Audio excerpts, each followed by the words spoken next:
The time is now.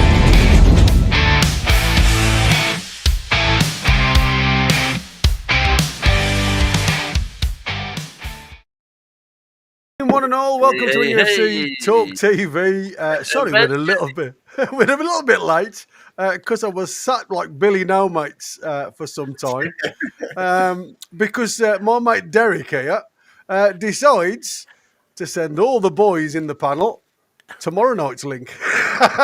So they're all having a gas, and I'm thinking, where the bloody hell is everybody? I was watching the clock tick down, and hey, anyway, they're here. Welcome one and all, eventually. So let's get into tonight's housework, and then we'll crack on with the show. Welcome one and all across all of the platforms. Thanks to everybody that works in the background. So before we start, as we're doing it with everybody now, we are getting hammered by trolls. So please, all mods in the chat. I don't mind anybody wearing any colours if they're going to come on and speak about, sensible stuff. But if you see anything that looks a bit crazy, just block them out there for us, if you could. We want it to be a sensible, adults-only type chat. There seems to be a lot of kids trying to troll us in the background. So please. Again, it's a Newcastle channel. And like I say, at this present moment in time, we can't seem to shake off the Reds. So here we go. Don't forget, please, if all the way through and you've supported us so well, just continue to hit that like button for us. We're gathering momentum, and it just helps us get further as a channel to other supporters. Subscribe. It is totally free for you guys. Hit that bell for future content. Like I say, we do mainly 7 days a week shows, sometimes twice a day. We very rarely get the day off. If you want to help us grow, you can become a member. Small monthly fee, different levels to choose. And then obviously you can choose whichever one you want to. And then from there, if you want, you can join our prediction league. It's a £5 entry fee. Like I say, you've missed 2 games, but that means nothing in our prediction league because it's very rare anybody gets the answers correct and predicts the right score. If you're within the top 6, the top 4 get a prize money. The other 2 get prizes, much more to the value of the £5 entry fee. Obviously, if you want to throw us a super chat, then follow the $sign, and that will guarantee your message is being mentioned. But if you can, and you don't want to do that, if you put a Q in front of it, it just highlights it in the chat. So obviously, as it goes on, we may be able to see something that's relevant to the conversation that us Newcastle fans are going to be talking about tonight. And then you can join in that way. But nothing's guaranteed, boys and girls. Anybody that becomes a member or any of our members that gift them out there will be thanked and highlighted as we go. So the mighty win, David, Tim and Corey, welcome on board to this Wednesday, not Thursday, evening chat.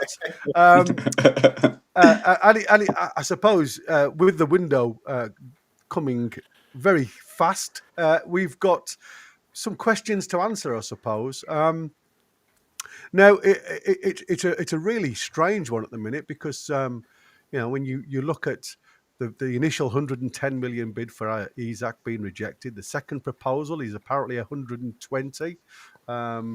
Again, have you seen that officially anywhere, Gary? Because I haven't. No, it's not official. But again, under the current constraints that we're under, pressure-wise, I think it's going to be another low ball. I think David's watching the Man U getting hammered. It was nearly 3. It was nearly 3. Obviously, Newcastle value him closer to 50. I heard right at the start of this saga it was 130 plus 10.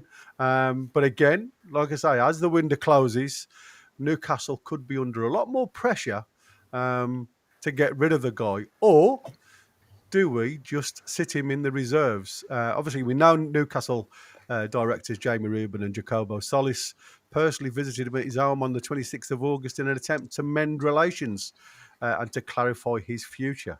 But despite these discussions, no immediate agreement has reached to reintegrate him into Eddie Howe's squad.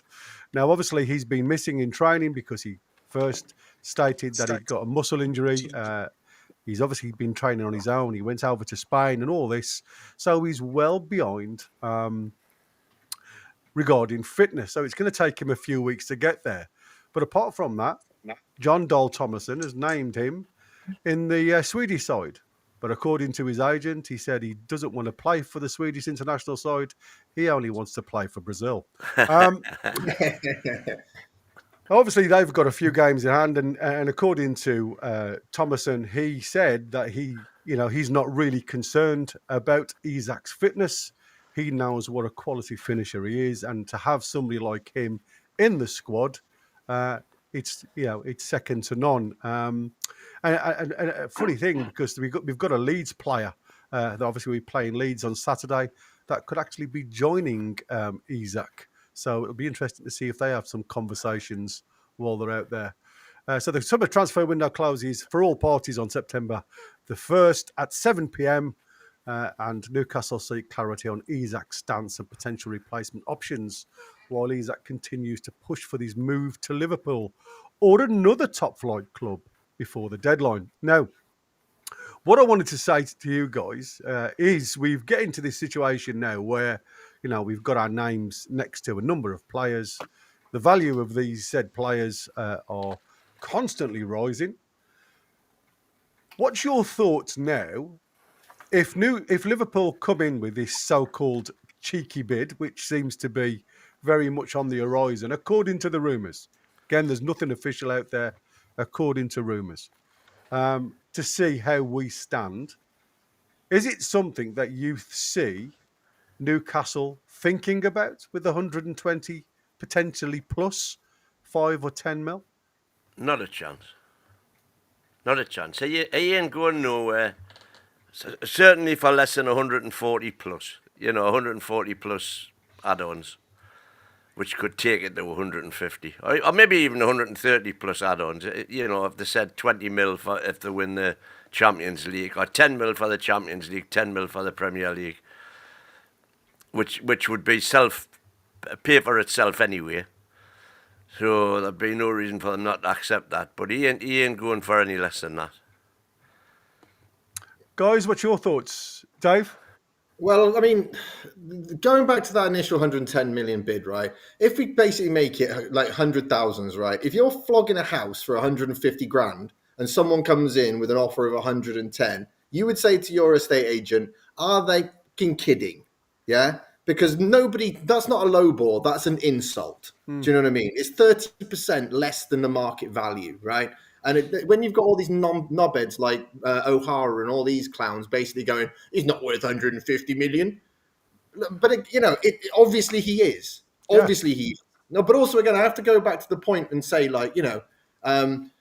if this guy was so important to Liverpool, why is he their fourth? Even if they take Ekatike out, they signed Frimpong, Kirkez, and Wirtz before they even spoke to Newcastle about him. If he was their number one, absolutely must-get target, they would have signed him first and put 150 million on the deck, or 140, and made the chairman and the people at PAF think, okay, let's maybe have this conversation. But when you leave it till the 21st of July, right, and you put in a bid that's 30% less than market value, that isn't a low ball bid. That is an insult to a club that they look down on and think they're nobodies. We've been doing this to Southampton with Van Dijk, whoever they bought that Alisson, the goalkeeper, off, and so on. This is just this classic arrogant attitude that these clubs have got. And frankly, we're not that club anymore. The fact of the matter is that the chairman's given his word, right? Now, I can only say this from experience of working with Arabs, you know what I mean? Especially those sort of high-level people in these positions. When they say something, even if it's crazy, the world bends around them because they cannot be wrong. Do you know what I mean? It's just not, doesn't happen. So I know I sound like a broken record saying this, but he will want exactly what he wants or nothing will happen. And also, doing the deal now, if it's not 150 million, then basically every club will go, okay, you can basically still manipulate Newcastle. The owners are not people that, hold to their word. So everything tells me from experience that it's not going to happen. The fact of the matter is that we all, he can say whatever he likes, right? But he's not going to get what he wants. He's not going to get what he wants because it doesn't matter what he wants. Someone posted that thing. I shared that thing about Daniel Levy speaking about Ericsson. And that's the way it is. The club comes first. From his perspective, the registration is held for the next 3 years, okay? Newcastle have offered him the route back to training, the route to go and play with his teammates. They've done everything according to the contract. They want him to be part of the team. There is nothing that Newcastle have done to stop that guy progressing his career here, okay? Nothing in his contract says that he is able to leave. He has the right to leave, or there was any promises that were given to him in writing. Where is it? And when asked on question to go on Sky Sports, to go on Talk Sport, to go and have any interviews, his agent has declined all of them because they don't have anything to say about who it was that made these promises to them at the club. So with the greatest of respect, all the noise that goes out on social media about, Newcastle, it's the best for all parties. Is it? How is it the best for us? How is it the best for the club? It really isn't. The fact of the matter is that when this window closes, I expect him to still be at Newcastle. And let's face it, as soon as that Champions League music plays over St. James's Park, do you think that arrogant, selfish prick is going to want to be sat at home watching it? Or do you think he's going to want to be banging in goals for his own self-aggrandizement? That's what's going to happen. Everything that's going to come, everything that's going to happen that he's going to do is going to be a secondary benefit to the club. It's all going to be for himself, fair enough, but will benefit from the goals. Or, like I said, as long as the Newcastle keeps saying, you're welcome to train, you're welcome to play, he could literally stay at Newcastle, not play for 3 years. He could not kick. He might not kick a ball at club level until he's 29 years old. It's not, and we're basically saying you're welcome to come and play for us. If he doesn't want to, that doesn't make any difference. That's the way it is. So, again, you think about it and you think to yourself, well, this guy's got a chance of becoming one of the best players. But I think you said as well, Gary, the other day. What did he score? 4 goals for Sociedad the season before? 7? Something like that? Yeah. He was a nobody. And a mate of mine, because obviously I've been listening to my mate's here who works for me. He's our social media guy. So, but, he obviously does what he does. And he started nerding out with all of the... He's not a football man at all. He's absolutely doesn't... He's a motor racing guy. He doesn't care about football. So basically, he basically obviously just went about it in a sort of analytical social media kind of way. And basically, when he laughed and he said, what? Isak's only got 1.4 million followers. That's shit. He said, even Jadon Sancho, the loser from Man United, he's got 10.5 million. Do you know what I mean? So this guy doesn't have a big profile. Do you know what I mean? The whole notion that we basically, the club and Eddie Howe and the coaches have created him. Don't matter what anyone says. He was a nobody before, and right now he's just proven that he's a nobody with his attitude. The only way he gets to any kind of recognition if he gets back into the squad and actually starts banging in goals for Newcastle, and then next year in June we sell him. That's the way I see it. Yeah, I mean, look, massive. Yeah, some really good points. I mean, it's like I said, the proof will be in the pudding, I suppose. Now, Tim, obviously, we haven't heard your thoughts on a lot of what's going on because your commitment to your work, your slave to the work. Dave, I didn't ask you about Monday either. The game. Did you enjoy the game on Monday? I just knew that 16-year-old guy was going to score the winner. I knew it, man. Do you know what I mean? It's what's it called? It's Collymore all over again, isn't it? Do you know what I mean? Yeah, young Rio. Just, do you know what I mean? But again, I mean, the thing is, though, build-up play, though, mate. You couldn't knock the build-up play. We just hadn't got the legs in that last couple of minutes. Exactly, but again, I mean, it was the only time where it actually looked like 10 versus 11. And the fact of the matter was, I was sat in the bar downstairs in my building with there's like 2 screens. I'm on the sofas because I've been there for the longest, so they can all f off. And the new lads that are all Liverpool fans were sat the other side on the dining room tables.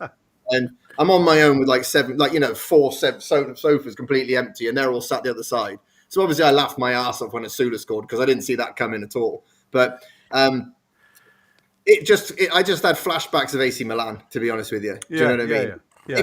We should have just sat in, took the draw, and all the headlines would have been about the heroics of Newcastle United. And then you go on. 2020 hindsight. It is what it is. Do you know what I mean? But again, the crowd were roaring. We were on the front foot. It was all the momentum was with us. why wouldn't you go for it? Do you know what I mean? But the fact of the matter is I've that's got to tell you, when the 11 minutes went up on the board, yeah. there was 52,000 cheering their heads off. Yeah, I bet, man. Because there was Do you know what I mean? 52,000 wanted to go and get the winner. Yeah, I bet. for me, I want to come to the guys in a minute, but for me, there was a few highlights and one real low light to the entire game, and I'm not even going to look at the sending off. But I just thought, Bruno put his big boy pants on on Monday night, and I think showed, that part where he slapped the cup on his forearm to the crowd. I mean, the hairs on the back of my neck just stood up. It was like phenomenal. That lad he's bleeding black and white at the minute. Resilience. It was the never say die. Brazilian resilience. It was just constant, and you think, 40 odd minutes and 56 minutes according to Win. I don't think the ball was in play that often, to be fair. But that total togetherness for the entirety, and also being a player down against the league champions. And the early dominance. Well, yes, when you look at, we were playing with a couple of cripples as well. Plus also the referee. Do you know what I mean? Well, I was just coming. When you think of, for me, the early dominance and the tactical discipline that the lads had set out, when the setting off happened, and this is where I've been slated in the chat because of me saying, looking at the negativity with the 4-3-2, still very positive going forward. But I just couldn't understand the long ball to J7. And I've said that a number of times now, and I'm not going to keep going over it. But the only thing I didn't like about Monday is Simon Hooper. I just think he was a referee completely out of his depth. Terrible. And unfortunately, and I don't want to keep saying it, you are, well, like I say, we just seem to be always at the mercy when it comes to some of the elite teams. And I'll put elite teams in speech marks because on the night, they didn't look very elite to me, even though they come off with winners in the end. And again, you could say luck and judgment and all that malarkey, but I just thought it was an amazing game, and I'm certainly proud to be a black and white supporter. Tim? Just before we go on, Tim, sorry, Tim, we're keeping you waiting again, mate. Smash the likes, folks. Oh, wait, we've only got 37 likes, and there's 431 watching at the minute. Well, hold on, we've only been on about 10 minutes. Jump out, smash the likes, and also we've got a thing. The Mighty Magic Corey is the double of Mike Cooper. There you are. Just look to your right. The bastard love child. Look at that. Absolute double. It's actually my older brother. Quality. Everybody's got a doppelganger in the world, haven't they? And you've just found yours. Tim, go on then, mate. Keep us. I mean, you know you're going to give it to us large now, aren't you? Come on. No, I think in terms of going for the winner, you're talking about that. When you watch it back, when we equalised and the game restarted, I think we had 2 corners after that, and we were very much looking like we could win it. Do you know what I mean? And I agree in hindsight, and even at the time, I think it's a case of, look, we've got the point now. Like you say, all the headlines are going to be about how amazing Newcastle have been if we can get this point. Let's just draw a line and take it. But at least for the first few minutes of stoppage time, we had them penned in. They literally, they could not get out, even with the extra man. They were just hoofing it away, and we would collect it and recycle the ball and get it in their box again. So I think when that's going on, and you're Eddie Howe, I think it's really difficult on the touchline to say, look, lads, I know we're close to now actually winning the game, but I want you to sit back. I think the one thing I would say is maybe when there was a few minutes left, in a stoppage time, and it got 98 minutes, 97, whatever. I think Howe should have just said, look, lads, we've gave it everything. We've nearly won the game, but let's now, for the last few minutes, just sit in. Alanga, come back to the right, sit in front of Tino, and just shut them off. And I think then we should have done that. I mean, Do you think though it was Newcastle at home under the floodlights? It's a different atmosphere. It's it's virtually a religion to keep going.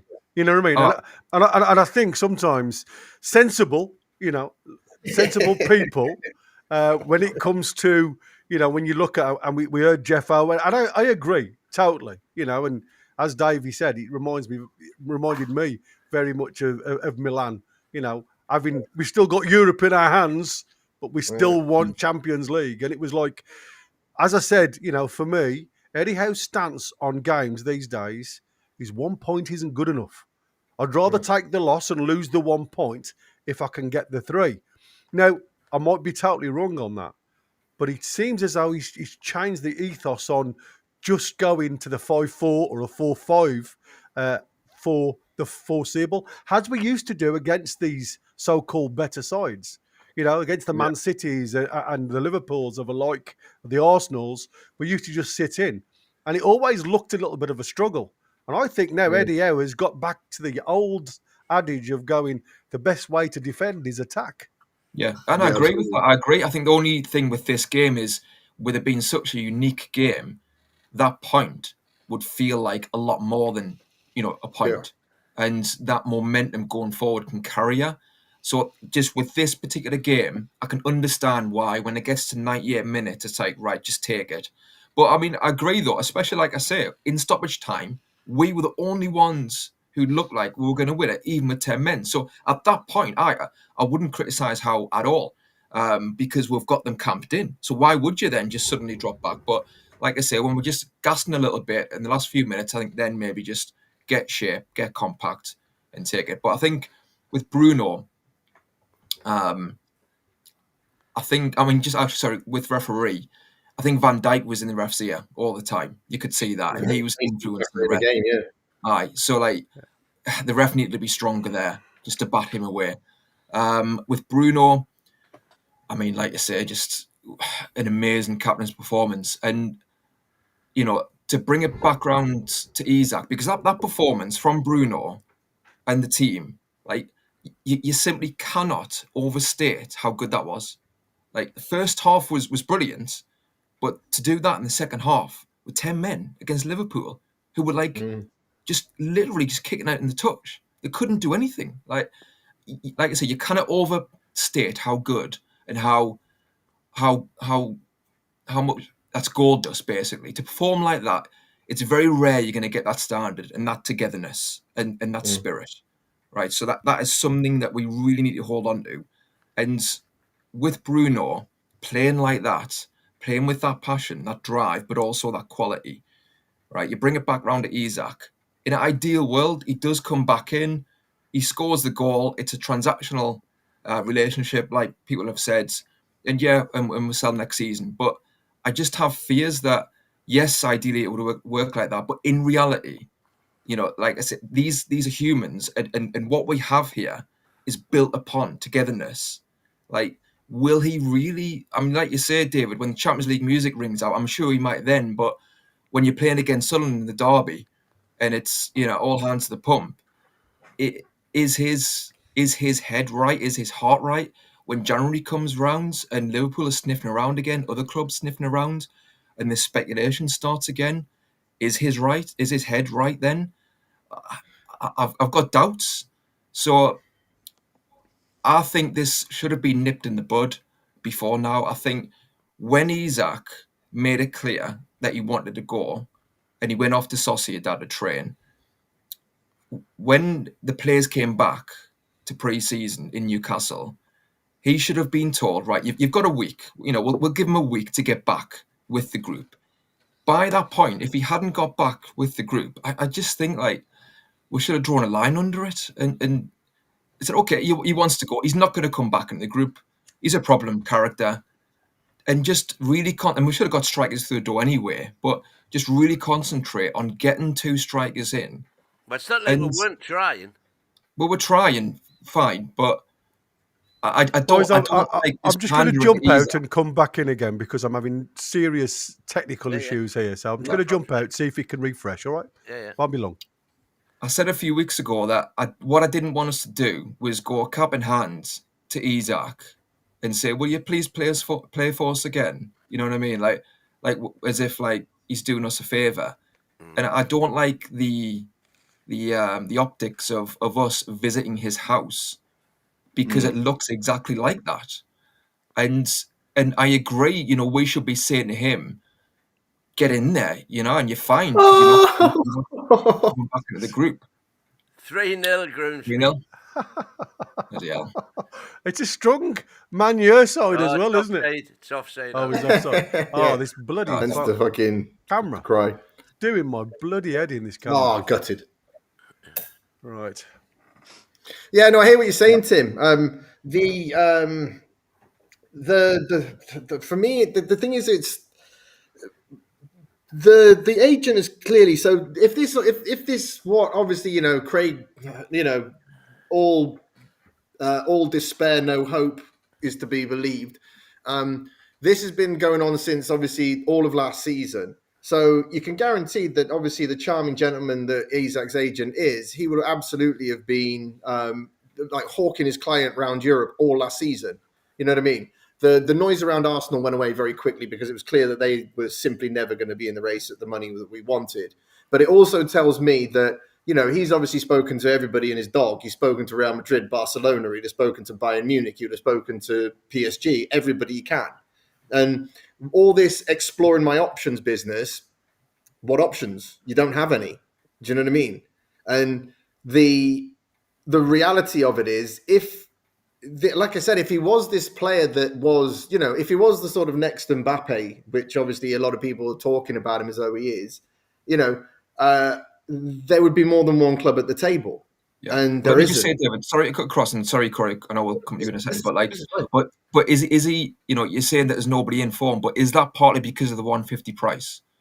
Could we not have just said 130 maybe? When it comes to the we're not even sure that it is 150. The 150's come out from the journalists, hasn't it? I mean, no one at the club. The club's official line is not for sale. That's it. Now, we've basically been told that if someone reaches that 150 or up, I believe that was it Solikov or whatever he's called of Sky Sports, that said that it was a fee to be believed north of 150 million. So when you look at, for example, sorry? Would make them reconsider. They said Exactly. It's not for sale, but if they got a bid north of 150, they would probably reconsider. Exactly. So basically, everybody that in the world of football knew that was where we were. Now, when you think about when Mbappe went from Monaco to PSG, it was 186 million, right? What did they get for Coutinho when he sold to Barcelona? It was 130, 100, It was something like that. 146, wasn't it? 142. Right. So you're telling me that in the inflated markets of today, right, where players that were 15, 20 million 3 years ago, right, and you've got a guy who's never even kicked a ball in the Premier League in Wirtz is 116 million, right, that there is a deal to be done for a guy who scored 20 plus Premier League goals, the most difficult league in the world to score goals in, is not going to command a figure of 150 million. I'm no expert in this, but for me, it just doesn't make any sense. I mean, the fact of the matter is that if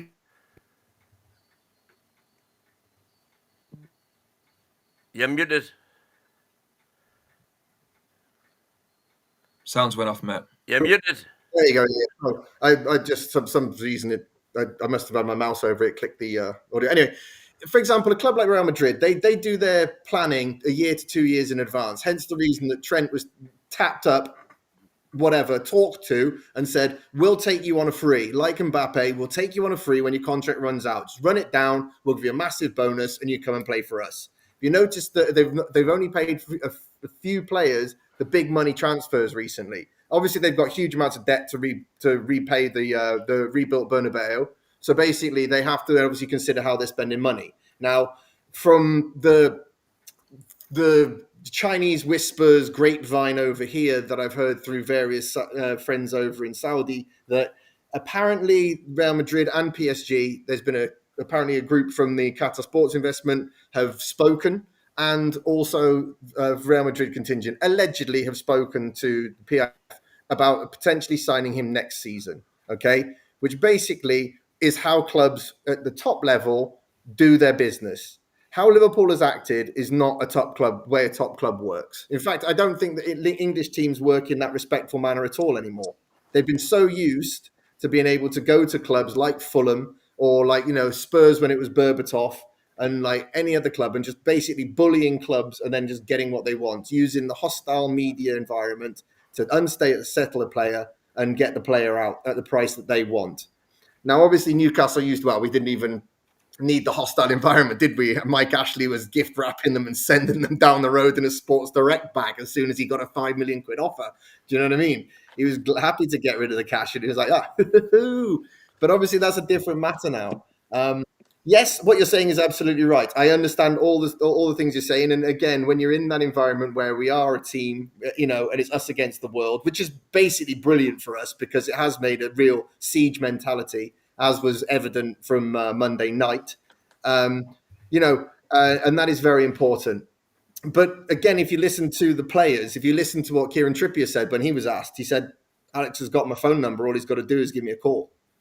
If you listen to what Bruno said when Joe Linton was asked by Craig No Hope, he basically said to him, when he asked Joe Linton if he'd go and play up front, and Joe Linton said, no, I won't be playing up front. We've got the best striker in the world in our squad. When he's ready to come back, he'll come back. So that even though like all the media are saying that every single player hates him and there's divisions in the camp, those that want him back and those that don't want him back, the fact of the matter is that there's 25 professionals who have the best. And let's face it, as well as all of us are when we're with our mates and we're just playing pool or whatever, we're all horribly competitive. These are apex predators in the professional sports world. Every single one of them. You see them when they're playing head tennis on the table tennis table, but in those little clips and snippets that NUFC TV do, they hate losing to each other. The fact of the matter is that every single one of those 25 professionals knows they've got a hell of a lot more involved, more chance of being winners, winning trophies, winning titles, finishing in the Champions League again with Isak in the club, in the team, than without him. And the fact is, when he does, if he stays, if they don't sell him, because again, we don't know. PSG might come in next week, in the next couple of days, and just go, here's the money. Do you know what I mean? And it would be an outlet for everyone. Do you know what I mean? And boom, off he goes. I don't think it'll happen.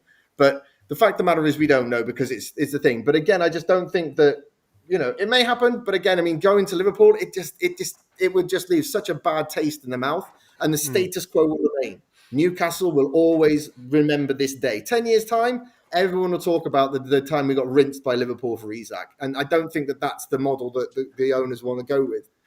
Personally, I could be completely wrong, but I understand what you're saying. Having, a player around that's not with it is not good. But again, I think that, when you're with your mates, when you're with a group of friends and someone's been an absolute knobhead, it was usually me and my group of friends, which is why I stopped drinking. But you know what I mean? And the stories are long and outrageous. But basically, you get into a situation where, the next day you've got to eat your lumps. You take your punishment. They make fun of you. They take the piss. You then get back to it and you get on with it. It's water under the bridge. This is one thing I think that the media is basically like a bunch of women. And the sports world for professional sportsmen is not like that. Yes, they're prima donnas. But the fact of the matter is they're still, at the end of the day, they're men. Do you know what I mean? And there's a certain amount of hazing that goes on, and then you straight back to actually trying to win. Do you know what I mean? And the thing is that Eddie Howe has built that framework. The club has built that framework, that they are all one and together. And he can come back into that. Whether it happens or not, as I said, I don't know. Excellent. Mods, can you ban Nooni Gizmo, please? I don't know whether you guys have seen this, but there's been on Monday's game, just before I come to Corey and get his views, there's been an update on the score because they realised that it ended up 3-3 because Tony Cruz enjoyed it. So there you go. It wasn't 3-2. It was 3-3. So Corey, your thoughts, mate? Yeah, mate. I think, to be honest, not many clubs around Europe, I think, can even afford the price tag that we're asking for. I think Liverpool are the only club in a situation where they can afford that fee. Like Dave said, Real Madrid are probably the only other big club I see Isak going to, but they don't pay transfer fees anymore. They wait until a player No goes on way. a free. Yeah, You know, and they PSG know only they have the can one pull them, striker can't at the moment, but they? Yeah. I also don't think that they're going to come in for him with a bid. So I think Liverpool's our only avenue to offload Isak, and like everyone said so far, I think the price tag's accurately set, right where it should be. But do I see Liverpool coming in and putting in 130, 140 million pound bid with the way that Ekatike is performing as well? I don't see it, to be honest. So Well, um, it's really weird though, Corey, because just on what you've just said there, according to the Mirror, which is again, I would imagine it's very Liverpool biased to a degree, they're Does it? anticipating 190 million pounds that will be shed by Liverpool on two players, one being Alexander Isak and the other one being Mark Gay. Because I think mm, even they realise now you can have the best attack in the world, but if you're conceding too many goals, the chances of you winning the game become a little bit less. So, according to certain outlets, there is certainly the money there that they've got in the coffers. We know they haven't hit the transfer window in the last three windows. mm, For whatever reason, they've been very savvy when it comes to selling players. I mean, they've made somewhere in the region of 140, 150 million pounds just on selling some academy players. So when you mm. actually, and they've still got players to go. And again, another team that the likes of Diaz want a price for a player, whether he's part of the plans or not. They still dig their heels in because they're not under any pressure to sell.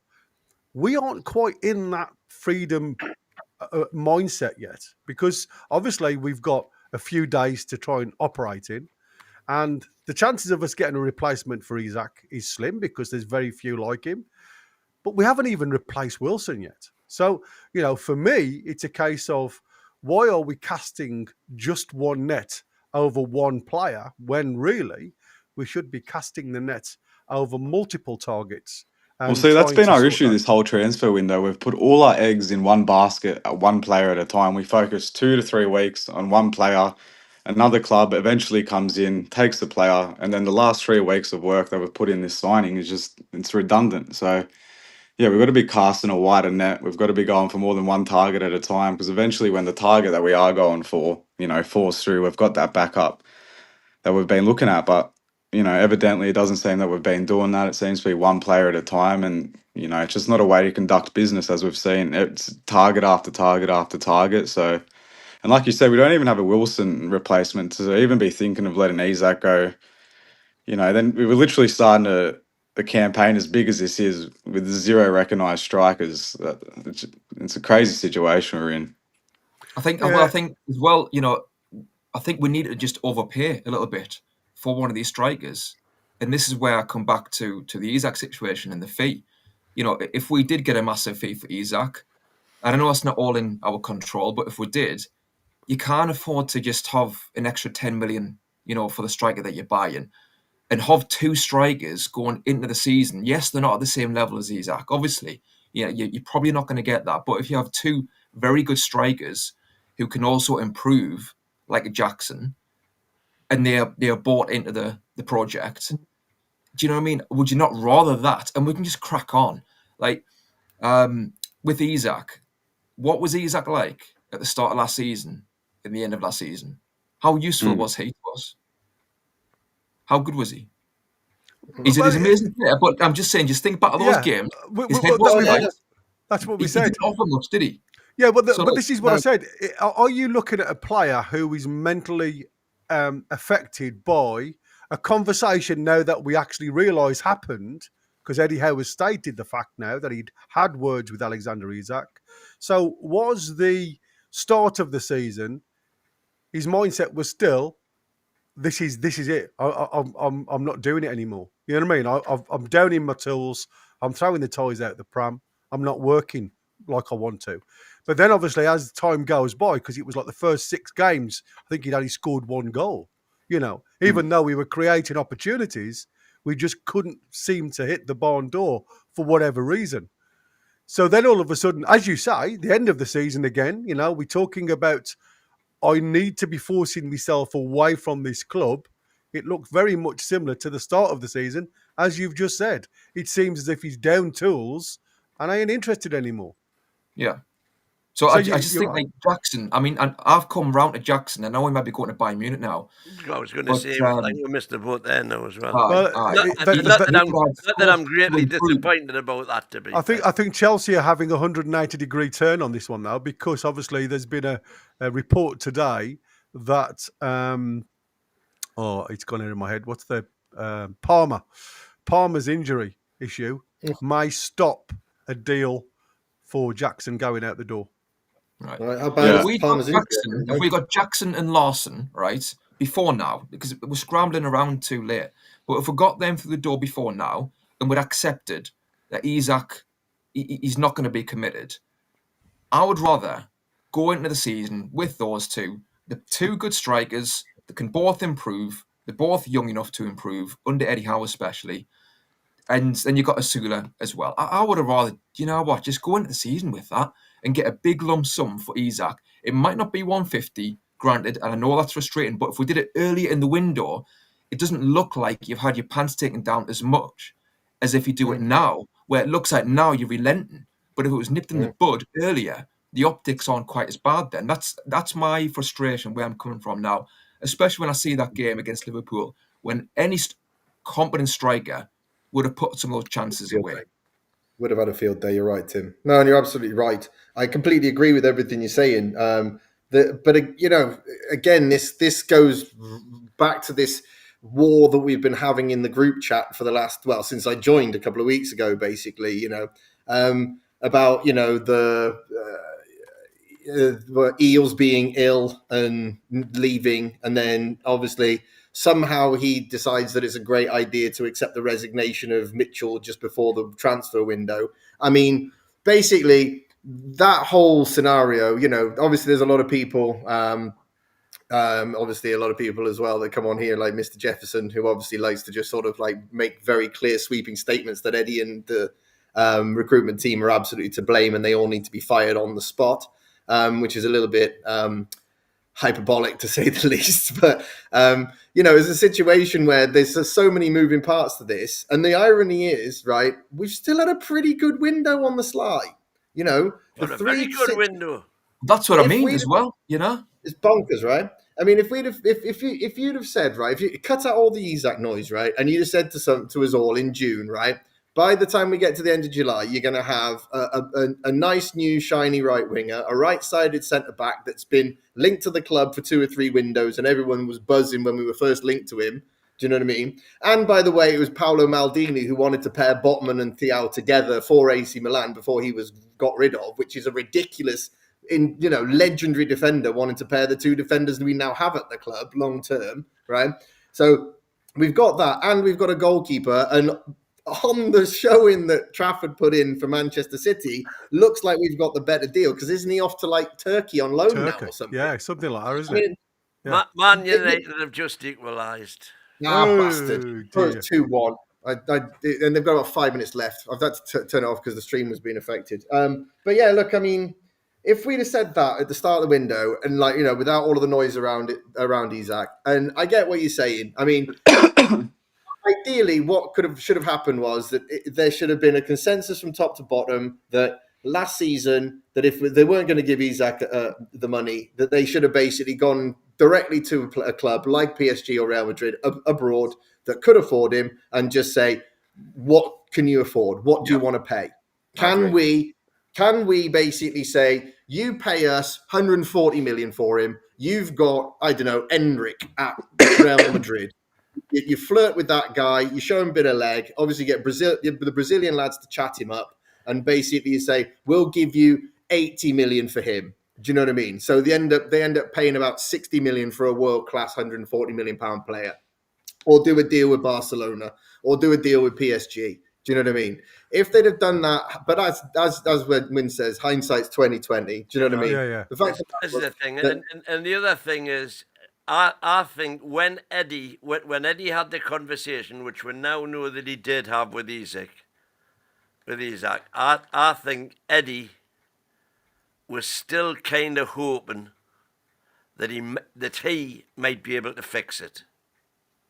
And I understand that initially. I understand that completely, but I just think set a deadline into the summer that if this isn't resolved by X date, we'll try and keep him. 100%. We'll try and bring him around, but if we can't by this then date... it was all further complicated by the fact that we didn't have a CEO in place, we didn't have a DOF in place, which had ramifications going on to the whole of the transfer window. Yeah. And it's done with, it's done with. There's no doubt. This window has been absolutely horrible. Well, that's what I want to ask at the moment. Like, because the only other option I thought they might be able to get in is Nicholas Jackson, but with the groin injury to Palmer, I think obviously Pedro is going to play in the 10, and they're going to have Delap at the striker, so they're going to need to hold on to Jackson. What other options are there after that? Like, what other avenues do we have? We're gonna come into this in a second because there's a couple. But just while we're just talking, and I want to finalise the Isak scenario, if you like. We've had a couple of interviews, if you like. One with Tino Livramento, which was a very good read, if I'm honest with you. Excellent. Where he was obviously asked about the noise that. Apparently, again, certain rumours, certain people say that there's a certain split within the team. Certainly wasn't apparent on Monday night that there was any split. But he come back and said, the way Eddie deals with the situation. It's apparent that he's keeping Isak and the boys completely separate from conversation within the dressing room. There's nobody at all talks about what's going on, right? So for me, that is golden. Now, I agree with what Will has just said there.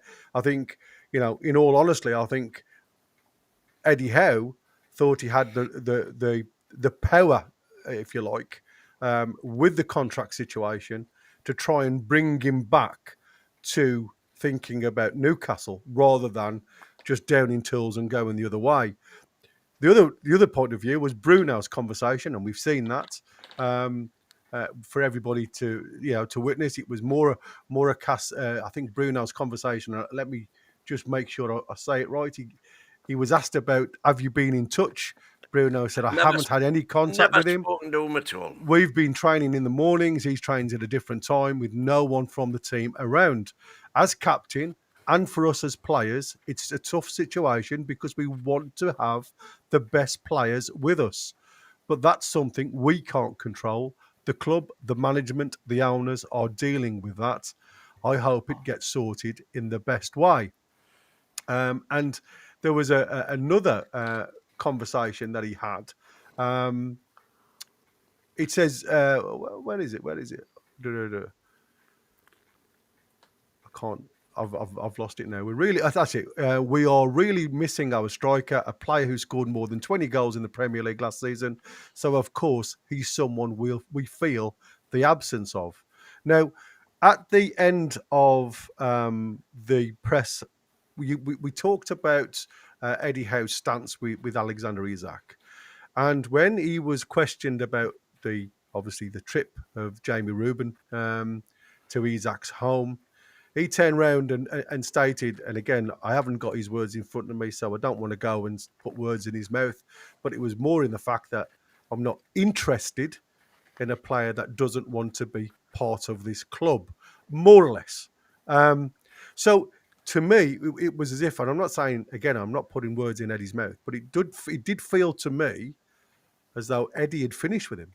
It felt as though he had, given them every opportunity to be back within this squad, giving them a wage rise to a degree. And again, there's been nothing come out regarding the structure of this wage rise, how it was dealt with or anything else. I believe, again, I'm only hearing it through third hand, so there was a release clause within the wage structure somewhere on the 100 and something thousand if he would play a further 12 months for us.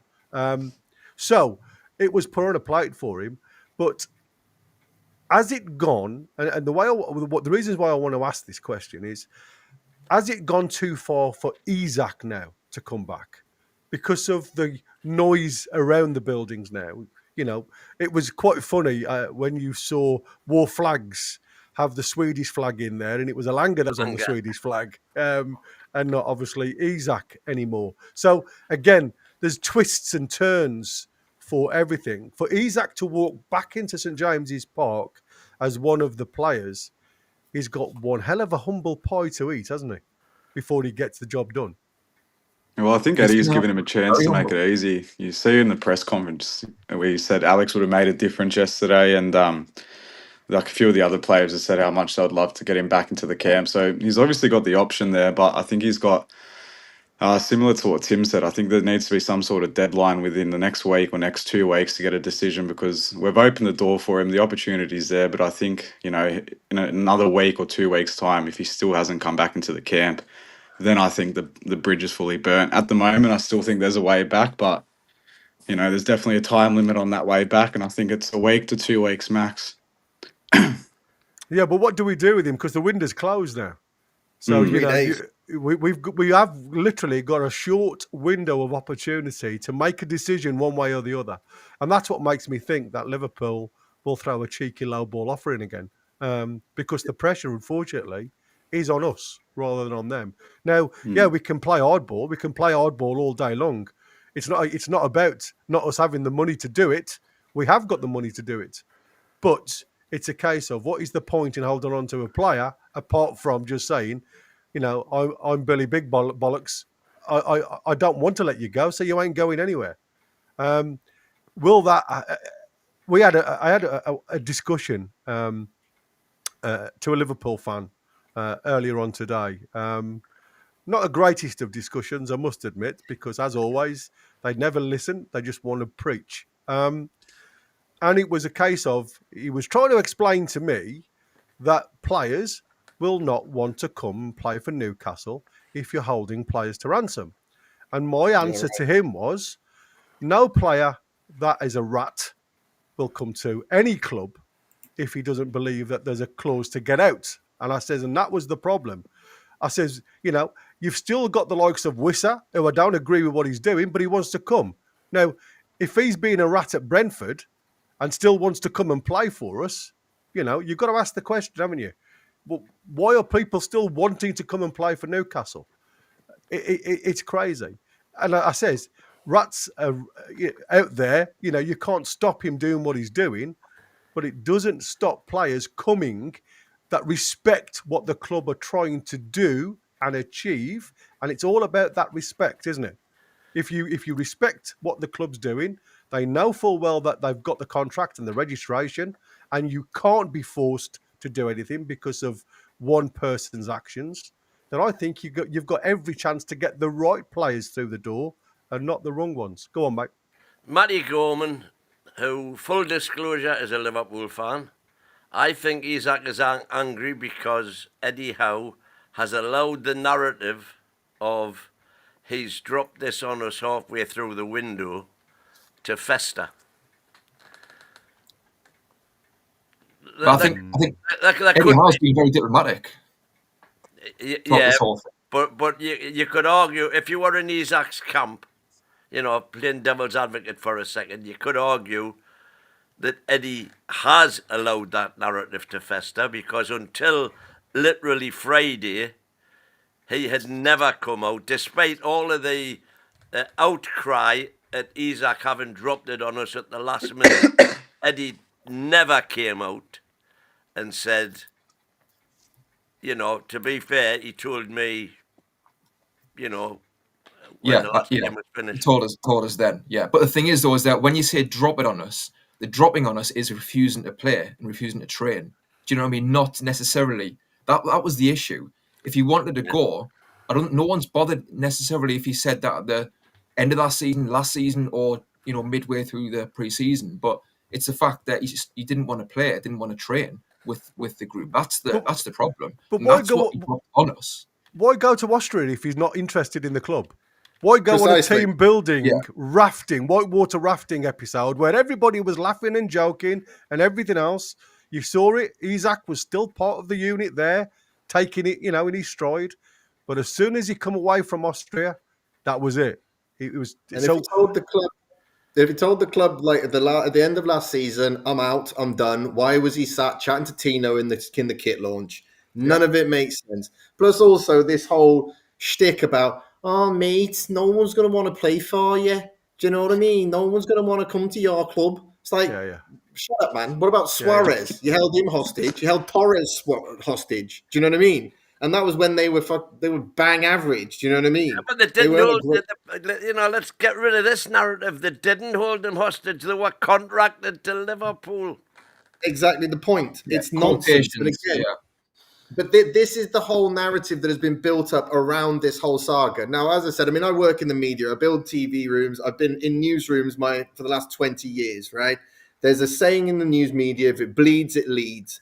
Basically, the most outrageous, offensive thing that's going to get the most people outraged is the top story. Yeah. And basically, right now, what we're seeing with people like you guys on these channels, that the social media and new media is eating the legacy media alive. So much to the point where you've got all legacy media people now jumping on this. You've got all of the print journalists have their own channels. All of the Sky Sports people are tweeting, and they're all doing all the new social media stuff. The fact of the matter is that Sky Sports have lost something crazy, like 35% of their viewing figures, right? And it's such an expensive business to run. Terrestrial television, digital television channels. It's outrageously expensive, right? And also, again, you got to remember that Sky, the Premier League are also looking at potentially direct pay to consumer models as well, which basically means that, and not before time. Well, exactly. But I mean, it basically means that you'll be able to tailor your own thing. You'll be able to pick the matches you want and pay for what you want. Do you know what I mean? And then you won't need to buy Sky Sports movies and all the other garbage that you don't want. Do you know what I mean? Right now, beIN Sports are rebranding to TOD, TV on Demand. Okay. Now, basically, obviously, that Sky. beIN Sport was originally Al Jazeera Sport. I don't know if anybody remembers that when it was first launched. Do you know what I mean? It was Al Jazeera Sport, then it broke off into beIN Sport. Now it's basically being rebranded as TV on Demand. Basically, their subscriptions are so bad. I mean, they've iced like 200 employees recently. Do you know what I mean? It's like a mass exodus. A lot of people have gone just because the simple fact of the matter is the subscription models for that old platform is very, very difficult to get people to engage with anymore. Most people only watch the Premier League. Nobody watches Ligue 1. Let's face it. I mean, nobody watches French football. It's just not. It's what is it? The third sport in France. They're cycling and rugby come before football in France. Do you know what I mean? So as you've seen, there's a lot of French teams that almost went bankrupt because their TV deal dropped out because they tried to pull a fast one on beIN Sport, and then beIN Sport pulled their offer when Canal Plus and another sports broadcaster couldn't meet the money that they thought they were going to get, and the Qataris were insulted by it, and I don't blame them. So they pulled their offer. Then they came crawling back and got a far reduced deal that obviously then ended up hammering the finances of every French football club. So the Premier League is very much a hot ticket item for a lot of these sports companies, which is why, I mean, I said it in the group. First of all, I don't have like Instagram or any of that stuff. I get all of my Instagram news from the guys in the group. And to be honest with you, I can understand why people are having psychological problems with social media because it's insanity. Do you know what I mean? The 15 different journalists that are accredited when you're hearing people like Craig Hope, I know I keep citing him. I mean, I actually quite like the guy. I've got no issue. I actually quite like his reporting and stuff. He's a pretty genuine guy. Apart from obviously the fact that he is really like a bit of a man after my own heart and likes to use far too many words when few will do, sort of thing. You know what I mean? I'm very Get away, surely not. I know. I've literally, where is it? I've got a T-shirt, right? That a mate of mine bought me for my. Got my name on the back of it. It's like absolutely classic. I will choke you to death. You're doing fine, mate. All right. Thanks, man. Well, you're the club. Who? There's no one there. There's nobody there. There's no DOF. Who are they talking to? The old lady, the lovely old lady that makes the tea. Do you know what I mean? Who are we talking to, guys? And if there's all these inside sources, right, and they're all giving different information, it's like, well, what are we talking about here? It's nonsense. And then, of course, obviously, you've got the people that are allegedly paid, like Mr. Romano, who obviously has a PR stunt on it, allegedly. You know what I mean? There was a little What? rumor though, Dave, talking about what you just been saying about who are we talking to. So who's leaking the information from Newcastle? That's the question I think we all need to be aware of, because when the likes of Craig Hope often says his sources, Yeah. so a lot of Craig Hope stuff. I do believe it's a bit expanded regarding. We all see the headlines. I mean, I've just clicked on something thinking it could be something to read, and when you read through it, it's all about Isak. This is from the Liverpool Echo, and when you actually go through it, there's nothing in it, Nothing. But it says, I think the statement in the Echo was Isak's future. He's ready or something like that. And I read through it and I'm thinking, oh, you know what I mean? And there is nothing about Isak's future whatsoever, apart from the windows closing in a couple of days. So it is, like you say, a lot of it is BS. But again, I do have to question who his source is at the club. A lot of people are pointing a finger towards Silverstone. Maybe. You know what I mean? So again, we have to question. Dorothy makes a lovely cup of tea on her break. She deals with the transfers. Yeah, man. So let's go on to what Corey was talking about, because this is obviously where we're at now. We're at that point of the nitty gritty, if you like. Who are we getting in now? As much as I don't like Alex Crook, because obviously he's very biased towards Man U, he obviously has come out now and made a statement saying that Newcastle have been offered Dusan Vlahovic. It turns around and it looks very much as though he, obviously former Fiorentina man, now at Juventus, wanted off the wage bill and are willing to take 26 million for his services. And according to the report, obviously they paid 70 plus 10 for him back in 22. It's believed Newcastle are not currently pursuing him, even though he's been offered, to us. His service have been offered to us for 26 million. And the moves for Wissa and Strand Larsen currently hold the club's key focus. And it also goes on to state that it's unclear whether Vlahovic actually wants a move to St James's Park, but Newcastle look equally as disinterested and eager to bring in a reliable Premier League proven option instead. So, when you actually look at the current situation that we find ourselves, I mean, the Wissa one seems to have gone a little bit quiet. And again, we all know that Brentford are in a similar situation to ourselves. Windows getting very close. So for them to replace somebody like Wissa is going to be very difficult. And we're in a situation now, and I've got Wissa a little bit of a tactical nuance, if you like. Again, you can see his creative support forward, very good. Dynamic dribbling as a forward, very good. And he's balanced as a forward. He's very good. He's not a very good physical target, but we all know when you look at his performance, pizza points here, shots at the 72% oil, XG 72% oil, acceleration up at 81. Dribbles could be better, but that's not the type of player he is. But again, likes to link up play, very good above halfway, touches in the box halfway, passes halfway, and then offensive duels. Again, not his strongest point because he's a bit weak when it comes to that muscular type effect. So again, he does get brushed off the ball a lot.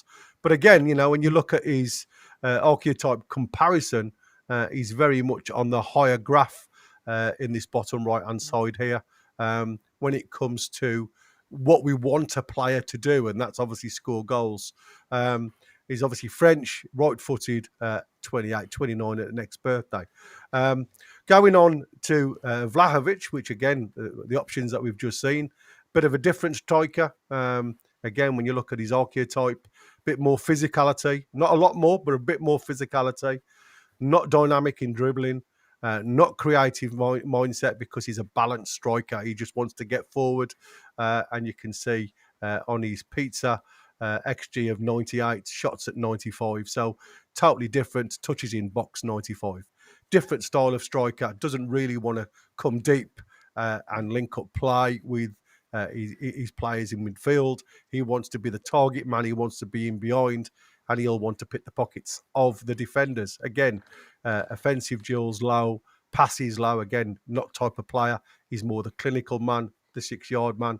And again, if you look at the archetype comparison, very 100% or 98% down here when it comes to his XG. So, for me, this is more the player.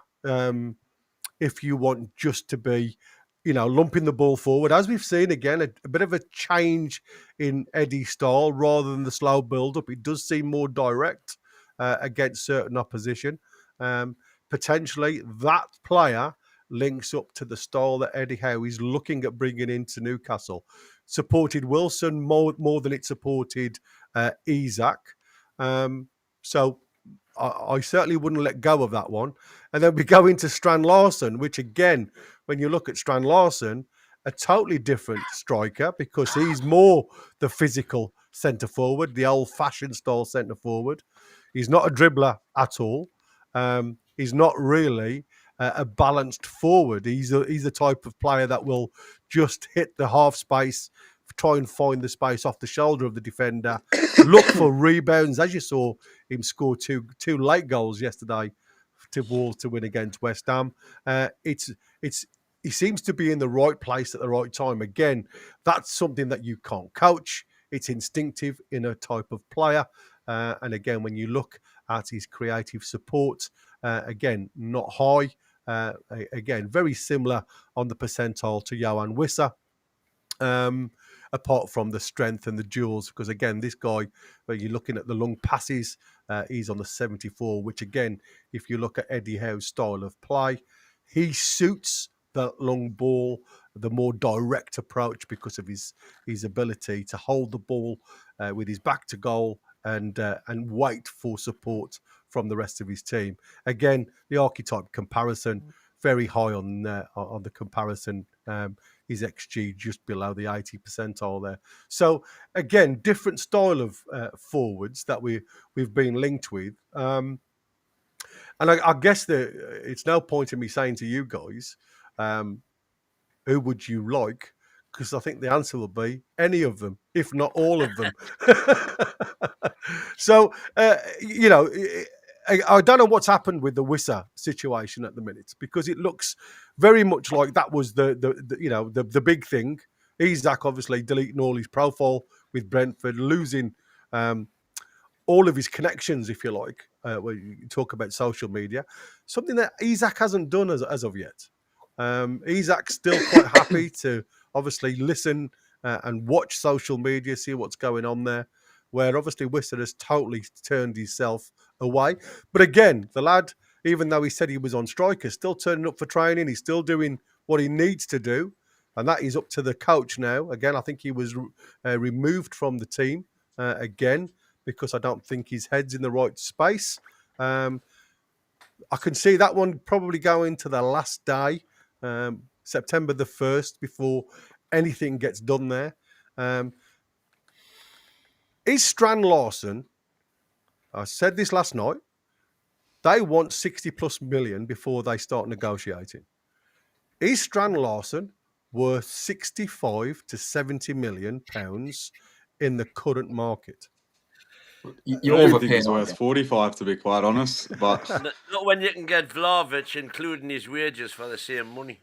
100%. That's the thing. I don't think Brentford or Wolves are going to be willing to sell at this stage in the transfer window. I think Brentford, they only have that Brazilian striker Igor. I think is the only other striker at the club. And then same with Wolves. They've lost a lot of players as well. So I just don't see. And they're two clubs that are going to want to be staying in that mid-table range.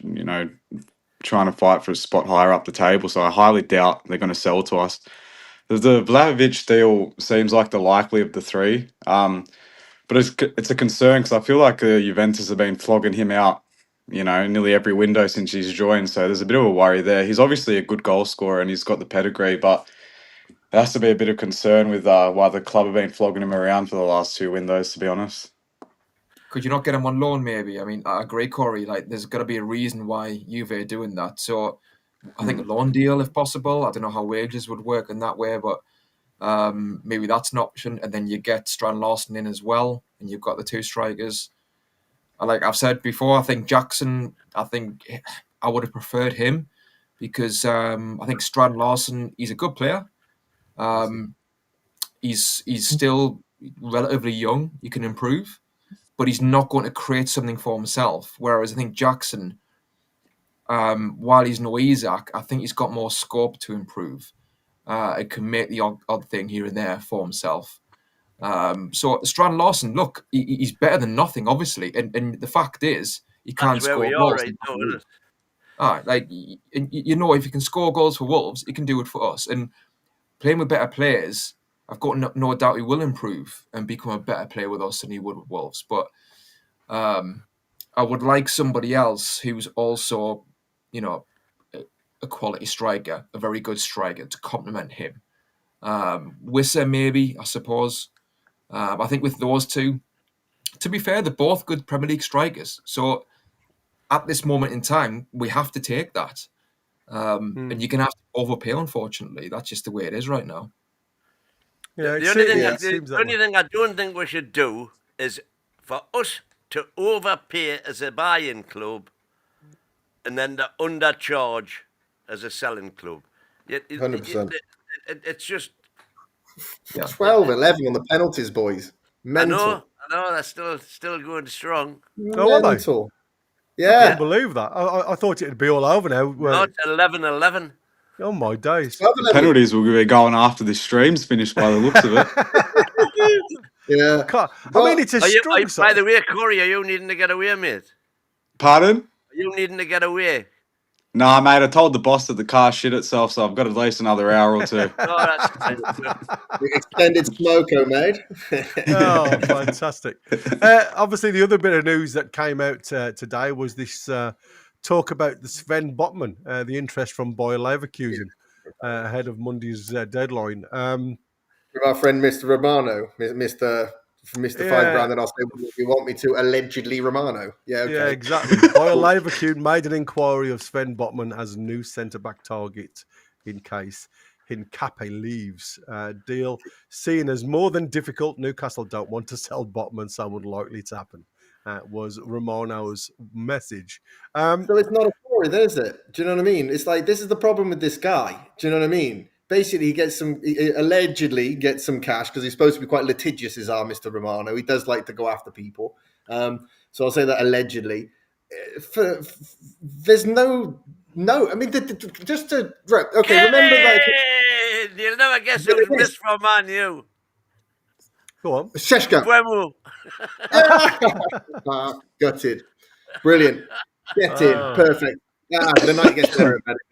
Superb. But what was I saying? So remember, like about 3 weeks ago, right? Man United, Belieber. Yeah, they went after Belieber, right? Okay, and this sort of all got sort of like passed by on the quiet because obviously all the talk was Isak, right? Across all of social media, right? They went in for Belieber. Belieber hands in a transfer request. Brighton turn round and say, "You're not going anywhere this year. You're not going anywhere. It's not even a conversation we're going to have." Okay, right? So Fabrizio Romano, his comment was, Brighton closed the door on Manchester United's deal with Belieber. So Brighton and Hove Albion, right? Brighton and Hove Albion, the club that has won exactly nothing in football ever, right?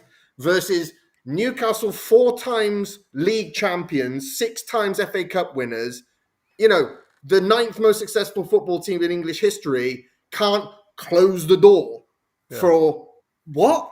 What world do we live in here where all of a sudden we're this punching bag that just gets kicked around and mocked, right?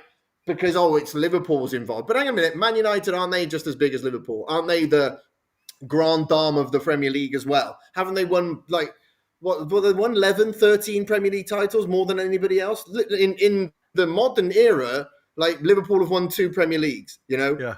if we're going to, because this is another story I hear about Liverpool fans as well. Newcastle, who are they? They've never won anything. Well, we talk history if we talk about you being a big club, Liverpool. Do you know what I mean? Because you won all your titles before the Premier League. Yeah.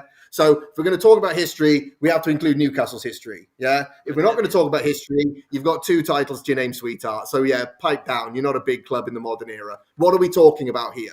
Because it's all right for them to shift the goalposts to meet their narrative, right? But when we're talking about us, oh, the small, we're minnows. Yeah.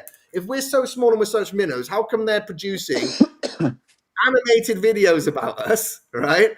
They've made up a bunch of songs. They've got all of their fan channels, including what you call in Poundland, Dar O'Brien, right? You've got all these people, right, who are all on us like a rash on a geezer who's just come back from Thailand. Do you know what I mean?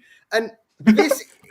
It just bends my head, man. It's like the what ifism. You know, what about? Oh, well, it's that. Well, what about that then? You know, and it's like there's no reality to any of this. It's like I keep saying, all of those. Yeah, that's class, man. It gets fatter every time I see it, man.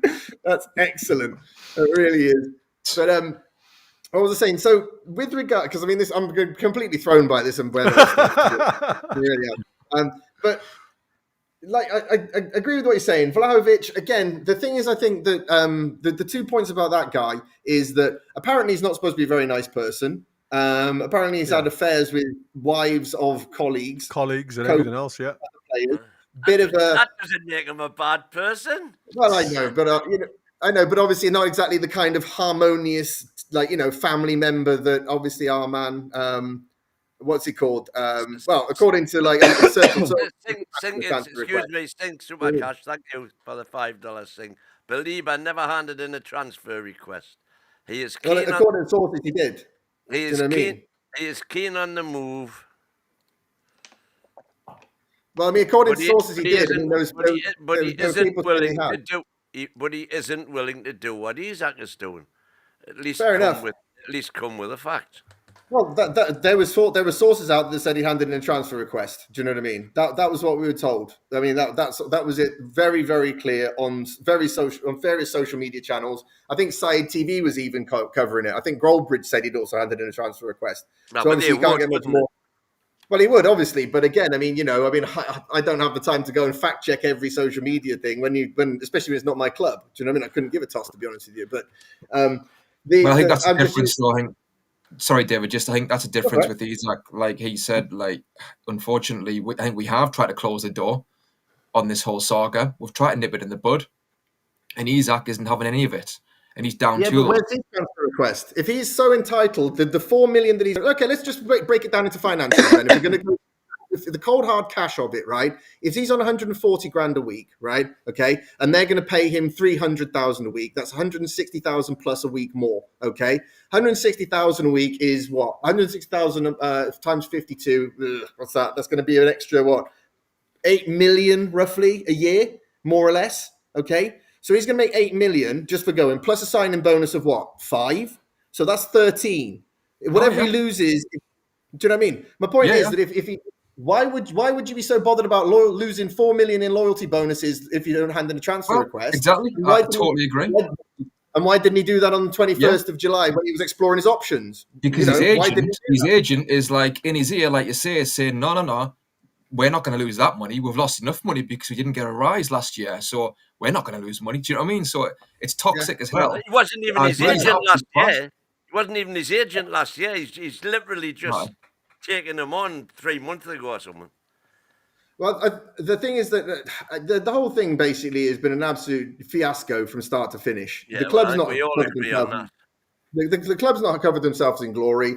Obviously, all of the movement and structure above, that was a disaster. Leaving Eddie and people that aren't, like I keep saying, I mean, I work on deals of $10 million plus with broadcasting and other projects. I'm currently in the process of working on a couple of projects in the, multiple billions of dollars.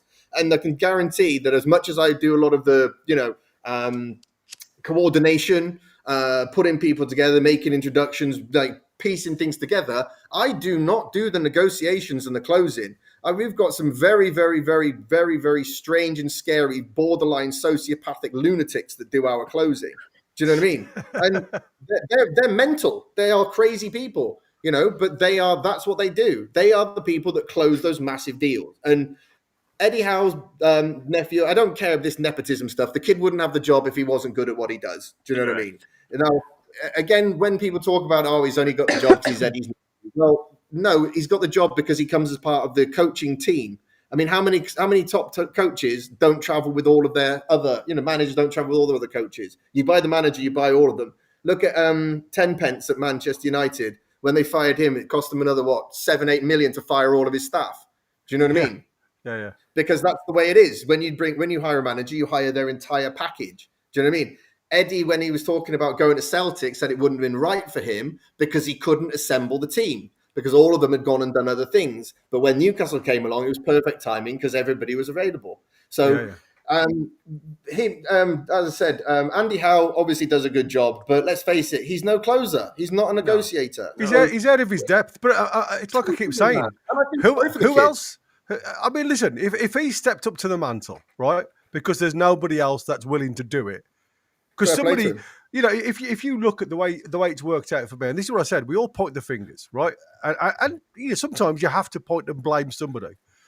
But we all heard that Paul Mitchell handed the reins over at the end of May, right? So during June, it was just making sure that Andy Howe had got all of the list of players that they were going for. What chance has the lad got if he has been the one nominated by whoever, whether it was from Eddie Howe or what, I don't care. But surely whoever's put him in charge without experience, have they done that for a reason? Have they done it for spite because they're pissing off anyway, so they don't give a shit anymore? I don't know. It just doesn't make sense for me. No, what's strange about it, right, is that if you go back to I think it was when they first took over, they brought somebody in on a temporary basis to manage the window, didn't they? That's right. Yeah, exactly. So he came and went. Could we even? Because I understand. Okay, you want to get the right CEO going forward long term. So yes, okay. I mean, you've had 8 months, like, because you've known Darren Eales is leaving anyway. But let's say that they're having trouble getting the right man. Could you not have got somebody in on a temporary basis to just hold the fort? And I heard somebody mention this, and I've forgotten who it was, but somebody mentioned somebody like Brian Marwood, who was at Man City for years, and he's a Northeast lad. I'm going to say, yeah. He knows the game inside out. He's worked at boardroom level in the Premier League for decades. Like somebody like that, because we've not got somebody like him through the door for 2-3 months. Can you manage? We've got our list here. Can you manage these negotiations? Golden handshake at the end, done and dusted. Then you can appoint your long-term man when the window closes and go from there. I just don't understand Piff's thinking. Not having. There you go. It was Mickey Hammond. There you go. That's it. If you remember, at the very start of this. Thanks, Dave. At the very start of this Isak saga, my question on one of our shows was, we'd heard that Liverpool have put £110 million bid in, and it was the day before a press conference. I don't know who. We must have had a friendly or something. And I said, well, I want somebody at that press conference because this was when we'd been knocked back and beaten to the punch on Pedro and on Mbuemo and on Ekitike. No, at that stage, I think we're still in the run for Ekitike. Right. My question was, somebody needs to ask Eddie at the press conference. The club have confirmed that they've received a bid from Liverpool for £110 million. Who took that bid? Who read the facts? Who took the phone call? Who did whatever? Who did that? Because then we would have known what the hierarchy was, and we never ever found that out. No. I don't know. I mean, I don't watch a lot of Italian football anymore, but remember the old Gazzetta Italiano 90s days, right? When it was absolutely quality, right?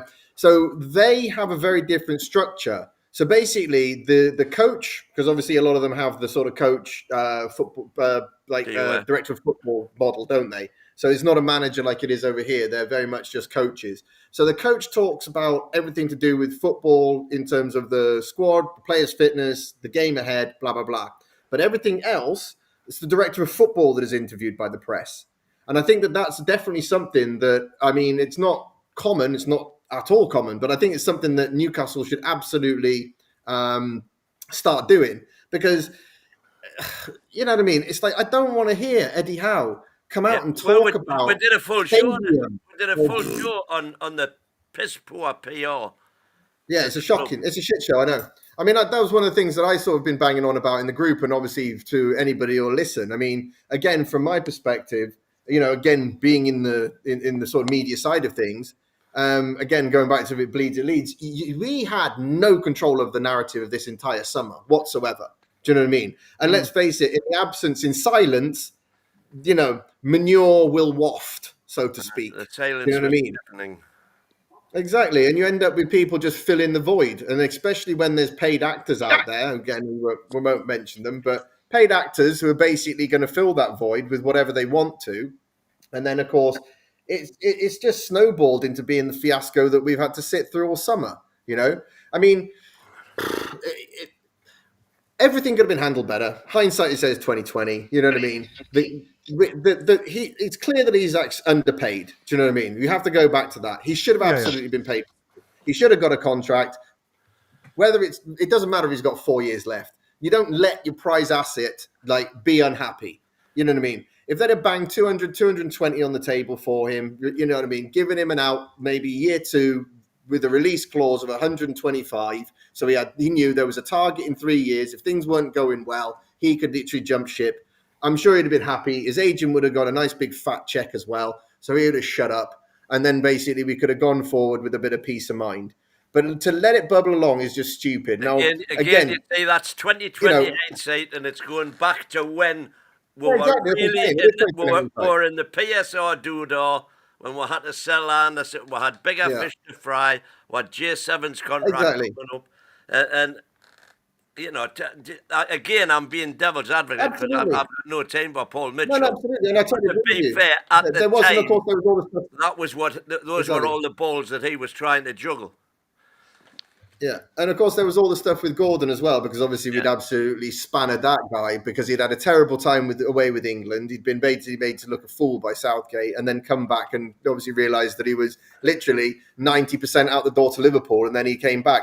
Credit to where it's due, he didn't kick up a fuss. The lad obviously has got his head down and done the best he can. Respect him on that. Yeah, but it affected him, though, didn't it? It affected his game. But like I say, he didn't throw his toys out the pram, even though it was us who put him up for tender. So, crazy. Yeah, exactly.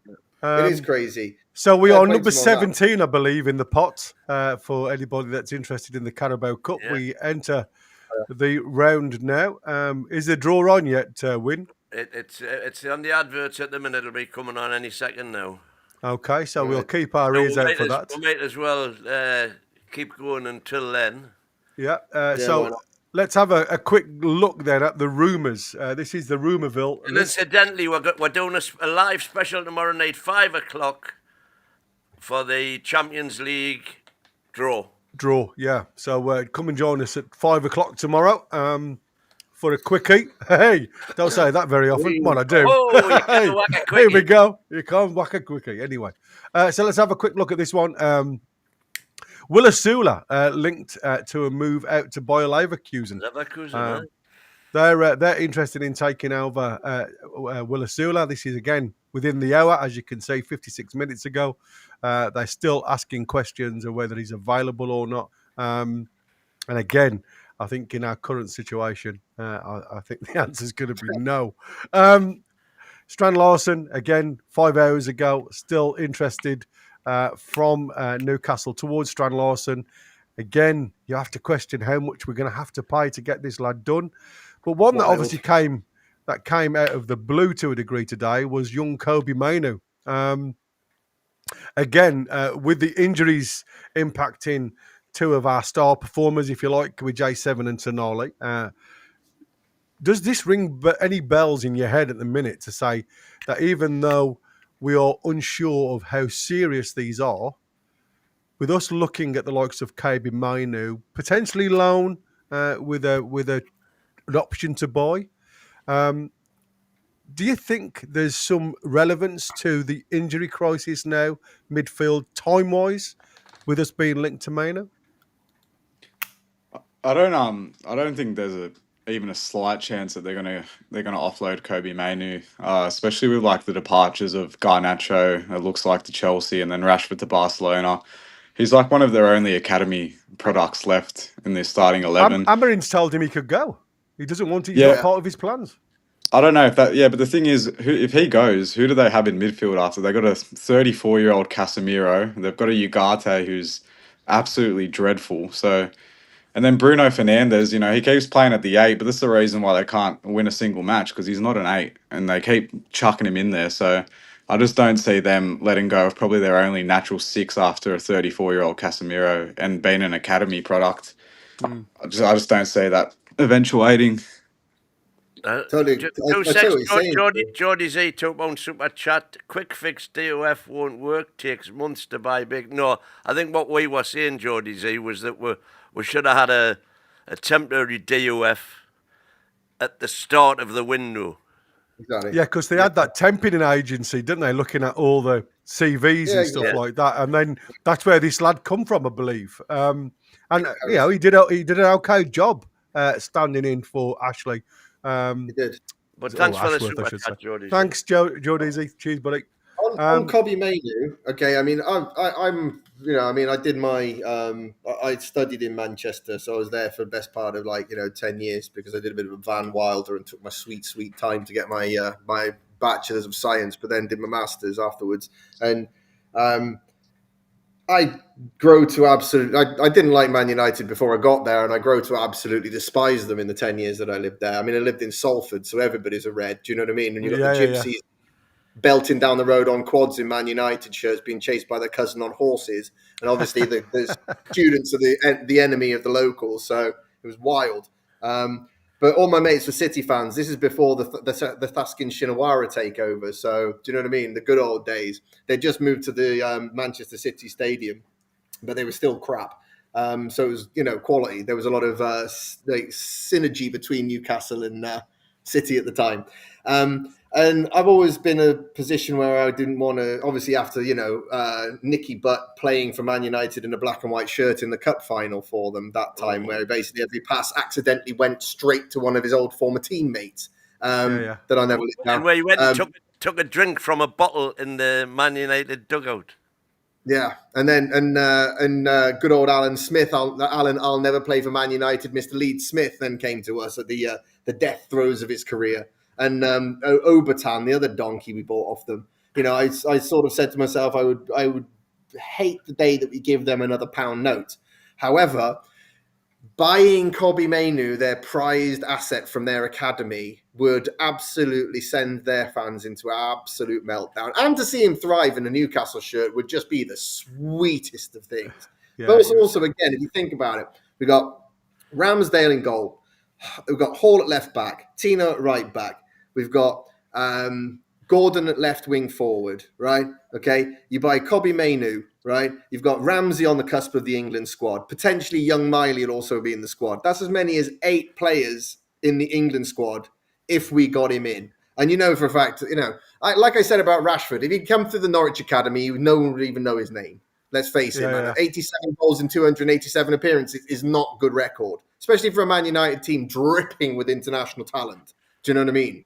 But that's the difference of coming through Carrington and coming through, you know what I mean, some lesser squad. Do you know what I mean? If you can handle the pressure of Man United, you can handle the pressure of England, so to speak. So I've done a 180 on this because obviously the doctor from Dubai basically was a big fan of getting this deal done. And I was very much and don't want to give them a pound note. But the more I think about it, I think it's got a much more of a win-win about it for us, I think.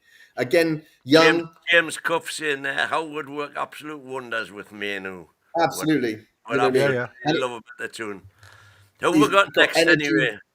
Great defender. Yeah, I think it'd be a good one, to be honest. Good asset. And obviously we've got, we're talking about, it was last night, Arsen Dovbyk again. Sorry, Tim, what do you reckon to Mainu and Corey? Well, I think it'd be quality. I think I would love him to come because I think you can see he is a top class player. I mean, he's young, but you can see he's got all the tools to become a top class player. And there's no reason why Eddie Howe wouldn't develop him like he's developed other players since he's been here. So I think that would be a top signing. But when you look at the midfield, you wonder then who you would kind of keep, because you've got then, as backups, you've got Miley and Ramsey. And then you've got Manu, and obviously you've got the main three, J7, Tonali, and Bruno. So there's a lot there. You've got an injury-prone J7. I would take it. And if those three, if that's 6 players, isn't it, for 3 positions? So technically it's perfect. But would probably Manu come knowing that, and would he come knowing that he may not get the minutes? I think he'd probably be confident enough to think he'd basically be able to displace or compete with someone like Joe Linton, or you know what I mean. The only concern for me would be that he would probably then have to. It'd be a case that you would obviously see Miley have to go out on loan somewhere, or we'd absolutely have to sell Joe Willock. Do you know what I mean? Willock, exactly. Forgot about him. Yeah, and obviously I wouldn't. Yeah, forgot about him. He's where is he? Willock's on his way out anyway. What about you, Corey? Oh, I'd love the signing, to be honest. I think he's fantastic. Like I said, I think there's like probably less than 5% chance of it happening. You know how Man United are with their academy graduates, and with Rashford and Garnacho leaving, I think he is the only one left in the squad that I can think of the top of my head. And I just don't see them, because the other thing is they were desperate for Belieber. They were short in midfield, even looking at Belieber, and that didn't come through. So I highly doubt the Man United are going to offload one of their academy prospects, especially in the situation they're in. They've just got knocked out of the cup by Grimsby, so I don't think they're in any position to piss off their fans any more than they have done. I'd love the deal, but I think there's a very small chance of it happening. Like Jim Ratcliffe loves a pound note, though, doesn't he? Do you know what I mean? He really loves a pound note, that guy. If he can cut the staff any way he can, baby, that guy will cut that staff. And if Newcastle do a cheeky 40 million bid in, who knows? He might just start running half marathon to get that money from us. Say we'll enter him give him the number 1 in the Northumberland, the Great Tyne Run. Give him the number 1. You can be number 1, Jim. How does that sound? If they let go of Manu, they're going to have to bring back the dinner lady to play in midfield, to be honest, because they're that bloody short. Yeah, man. Well, they might be able to then go and throw crazy money at Belieber if they get 40 million. I mean, they seem to find the revolving credit system seems to be able to, find it. Who you got next, Gary? It's like I said, these are all names that have been on for a while. Dovbyk, we spoke about Dovbyk yesterday, older statesman type of thing.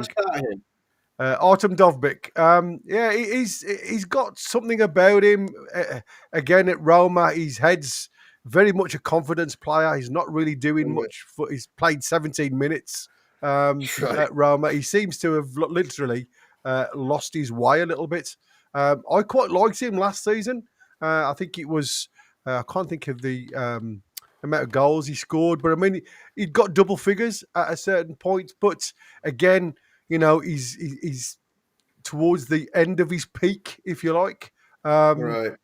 And if it's going to take him time to get his head right, because like I said, at the end of the day, a lot of strikers are confident players. They need to be confident in front of goal. If they're not mentally right as they come in, it could take us a while to get him ready for the Premier League without anything else. So I'm airing caution about this one at the minute, even though I do like him as a player. Obviously, we've talked about Vlahovic, who I think, like I say, should be one. But the one that interested me more than anything else was Morgan Rogers, as you can see down here. Team Talk reported that Aston Villa might potentially offload Morgan Rogers due to PSR concerns. 23-year-old winger. Obviously, there was some interest in Harvey Barnes going the other way. Again, you can see it here, so you can see that I'm not lying. Potential option for Newcastle United as the club are actively seeking forward replacements in light of possible departure of Alexander Isak. Aston Villa PSR issues have placed Morgan Rogers on Newcastle's radar. So this is very similar situation by the looks of it that we found ourselves with Anthony Gordon going to Liverpool. Yeah. So, again, is there a possibility? And again, I question Harvey Barnes, right? You look at the Harvey Barnes' approach to the last two games against Aston Villa and Liverpool. Yeah. It's not been on point. There's something happened to Harvey Barnes. He doesn't seem, he doesn't look the same player. He doesn't True. seem as though he's it. So has he had a conversation behind the scene as part City. of, you know what I mean? As part of a deal plus cash for Morgan Rogers. Again, it's all hype. I haven't got a crystal ball, but it does make you, when you start reading these stories and you see player performances, we saw it with Anthony Gordon. Is there issues behind that? Is there something? Is he playing at 70, 80% just in case he gets injured? I'm a big fan of Barnes, and I think he should have had more minutes in the previous seasons than what he has had. But I do agree with you, Gary, that if you look at pre-season as well and these first two games, he hasn't been great. I mean, in his defence, he did put in that cross that Gordon, maybe should have done better with against Liverpool, and a lot of strikers would have put that away. So even when he's playing poorly, he has got the quality to put a good ball in the box or get a shot off. But I think with Morgan Rogers, he's a different type of player, but that could be a very interesting trade if we swap those two players. And if you've got Morgan Rogers on the left and Gordon, and then you get the two strikers that we need, it's a big if, but if we do it, that looks like a very good squad. It looks a very good window, doesn't it? Yeah. And like I say, I've liked Barnes. I think he's a really good player, but the timing might be right to do that deal if it's available. Yeah, absolutely. He's class. But also, again, relationship with Ramsey as well. I mean, exactly. I did a bit of a 180 on the Watkins thing as well, because again, for the same reason, I know it's not mentioned here, but having that already link up play relationship with Jacob Ramsey, bringing Watkins in instead of the Weeser link, if they want to sell. I don't know if they do both. They probably wouldn't. Do you know what I mean? Probably can't get them through the door. But it does seem that Watkins has obviously been City at home in the cup. Oh, quality. Good old the Bantams. I lived in Bradford for 4 years. Yeah. Quality. Bradford City at home. There you go, guys. We have Bradford City at home. Good draw for Newcastle. Mint strip as well, Bradford. I've always liked their shirt. That's class, man. It's a proper team. Nice. And the only what's your thoughts, Corey, on Morgan Rogers? Yeah, I haven't heard much about Morgan Rogers to our club. I heard there was a lot of links between Tottenham over the last 2 days with him, and from what I heard, I don't know. I think they're standing firm on not letting him leave. And the transfer fee for that, I think they were talking about 70 million or something Tottenham were going to offer for him. So it's a massive fee, and it's another one that I'd love at the club, but I don't think Villa are in a position to want to sell him either, to be honest. I just don't see it happening, but it is a great transfer if it did happen. Yeah, Villa did inquire about Barnes. We know that, don't we? They did inquire about him. Yeah, so it's them a bargaining chip potentially. It is a bargaining chip, and that's what makes me think about his performances over the last two games has dropped dramatically. Now, I know Barnes, like I said, from old, and I've watched him West Brom, Leicester, and all that. And he is a confidence player. If he beats you, he'll beat you again. But if you beat him, he withers away in the distance. Another player that I'm interested in having a look at when he eventually arrives is Vakhtang Salia. Obviously, we knew this lad was coming in. He couldn't come across until he turned 18, which he obviously has now. He looks a lot of promise if I'm honest with you. I've watched a few games with Vakhtang Salia at Dynamo Tbilisi, and he looks as though he's got it about him. He's still a little bit of a rough diamond. And obviously, this is another one, as you can read here. The agreement was reached with former sporting director Paul Mitchell. This is one of Paul Mitchell's little babies. And again, you've only got to ask yourself, we've seen it in the past with Paul Mitchell, where he can hire a bit of talent. And again, like I said, he is an unknown quantity. Dynamo Tbilisi is nowhere near the Premier League. We know that. And it's a case of, has this again? I have to say to myself, Sue Park completely flabbergasted me. He was an entertaining player. He looked, dramatic, dynamic down the line, confident to try and beat a player as well.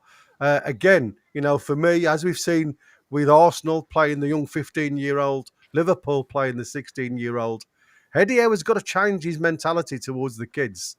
If they're good enough, they're old enough. And I think, at the end of the day, I think we missed a trick not having Sue Park on the bench against Liverpool, because I think that was probably somebody who could have pushed Szoboszlai, especially playing out of position. I mean, I ain't being funny. Harvey Barnes made Szoboszlai look a world beater, as a right back, considering he was playing out of position. And we know he's a good utility player, Szoboszlai, but it's totally different mentality when you've got to have a defender's head rather than like a pressing midfielder. So I thought, like I say, he made him look very ordinary, Harvey Barnes.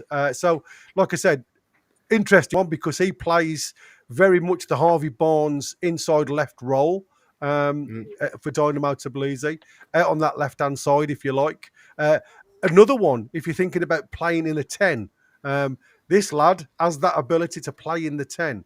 When you look at the attacking options that Newcastle could eventually have, if this lad comes true, could be really worth a look. So really excited about that one.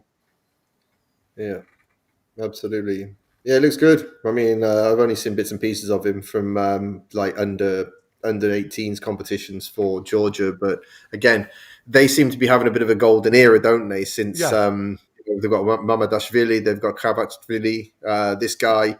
They're doing really well. They're doing something very, very good with their academy and training over there. Must be something in the water. So I mean, they pull some crackers and Russian tank tracks. And the way I look at it, now somebody. Well, striker, what's he called? There was tentative links to that geezer as well. George, I can't remember his name.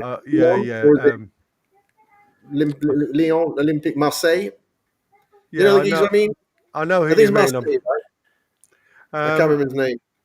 Yeah, I mean, we were talking. Somebody just put in the chat there about Kowal. Somebody was questioning where Kowal had gone. I mean, he's been absolutely awful. I really looked at Kowal last year as a push on, but again, I go back to the mental challenge of kids, right? Straight away at the pre-season, what we see is Kowal's name is potentially going to be out for loan, right? He's had 2 windows where he's been out on loan and failed in both windows on loan. Has that affected him mentally? Because now he's starting to play at the under-21s. His game's gone. Yeah, last season, he was on absolute fire. Go on, Cole. Yeah, I saw him in the he played in the A-League, obviously, over in Australia for a while. Yeah, and I never saw the potential, to be honest. When I first saw him go over to Europe, I was gobsmacked, to be honest. He had horrible touch, great pace, but I definitely didn't see the potential that the club saw, and I definitely don't see him breaking through to the first 11. He had that one amazing game against Barcelona, didn't he? That sort of like piqued everybody's interest. Yeah, was it Mikitadze you're on about? That's the one, yeah. Georgie John Stern has just put it in there from Lyon. Mikitadze. There you go. Oh, yeah, very similar. John. Thank you, John. Yeah, absolutely. That'd be an interesting one. Plays a lot like João Pedro. Maybe again, we don't know, because obviously, I mean, there's another link as well to, is it what's he called? Fabian Leao, the AC Milan player. AC Milan. Yeah, winger. Which again, sort of like, does sort of like point to the fact that there might be, no smoke without fire about Barnes. I mean, like you said, West Brom, then he went over to Leeds, Leicester. Sorry. So I mean, he's definitely a Midlands boy. He's very settled there. Maybe his missus and the family are much better, want to get back down there. And if Villa are coming knocking, or Forest, because that's the club that's in for him as well. What we get. Maybe if Eddie has seen, surprise, seen the light with regard to young, and he likes the look of Susung. Yeah. And he's thinking, you know, we can afford to let Barnes go and give Sung Soo his Possible. wings, because that But I think financially that makes a lot of sense. It makes more sense than anything else, doesn't it? Because his fans. and plus you, as much as you think, like you said, Tottenham are going to lose a lot of finances now. Son's gone. That's just the way it is. Oh, huge. That will Huge. just drop because you know the shirt sales that Son alone gave Tottenham was absolutely phenomenal. If we could advertise this young lad as we have done recently, I think that our shirt sales could explode over the next season. Absolutely. So that could be financially so much of a reward for us. And again, you know, you look at it, we know Anthony Gordon, right? But he looks at business as well. That's what I'm saying. Anthony Gordon is going to be the mainstay. We know that on that left-hand side, right? Now we've got Harvey Barnes, who obviously has probably had a word with Eddie Howe about the amount of, as Tim has just said there, the amount of game time he didn't receive last season, right? And again, Eddie Howe has opened the door for him this season. For whatever reason, it's just not working at the minute. And again, is that because there's no pressure on him? Because there's nobody backing, you know, behind him to come in? I don't know why Park So wasn't available against Liverpool on Monday, because he was on the Villa bench. So again, that makes me concerned. But you know, I look at all these style of players that Eddie Howe has now at his picking. The one thing I must admit, though, I was watching you guys the other day, and there was a conversation about Sean Neve being our striker, and I think it was Steve. Steve obviously doesn't watch many academy games, because I must admit, I don't see him. We got hammered against Chelsea not so long ago. I mean, literally took off the park, right? 4-4, wasn't it? Yeah, 5-0 in the end. Yeah. What's the chance of he gets bounced off players even at under 21 level? You know, coming up into the Premier League, there is no way Sean Neve. I'm not saying he'll never get there, but at the minute, it's a bridge too far for me. He just hasn't got he knows the gaps, he knows the lanes to run into. But when you're playing up against, you know, VVD, and we've seen it, he's a dirty bugger. And, you know, he's not on his own when it comes to centre-backs in the Premier League. Absolutely. They will just make his life miserable. It's different playing him in friendlies where everybody's half-paced.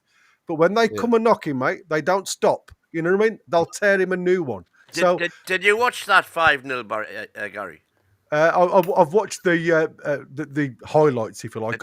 I did watch it, but I watched speeded up, if you like. Right, because Kenny W saying Park played in the 5-0 thrashing as well. He didn't get much service, to be fair. He beat the fullback on more than one occasion. But again, naturally not left-footed, seems to want to come back all the time and beat him again. And it's something that he's got to take out of his locker for me going forward. And maybe that's the reason Eddie Howe has said, you know, listen, I like what I see, but there's got to be an end product once we're in that final third. And at the minute, the end product just isn't being delivered. So, you know, it's the pendulum system where you get to the byline, opportunity to cross. We saw it with Tino, you know, he's done it more than once, but he seems to be growing into that role now on the left-hand side where he's more confident to use his left foot now and throw one in. Again, great ball with his right foot for Bruno's goal on Monday night. So a lad for me who, like I say, shines at left back more than he does at right back. So we have got some absolutely worldies coming through. And if we do get Mainu, you think of what Newcastle have, future prospects, England first teamers. I'm not saying they're going to be in there now, but if Mainu comes through the door, mate, that is another chink to the armoury, I think. And I certainly think, if he came as well. If he came, absolutely. And that's what I said. I think the spine of the team becomes much thicker and a lot less feeble in that midfield, because we've all said this from day one, haven't we? If anything happens to their midfield three, who fills the void? You know what I mean? Yeah.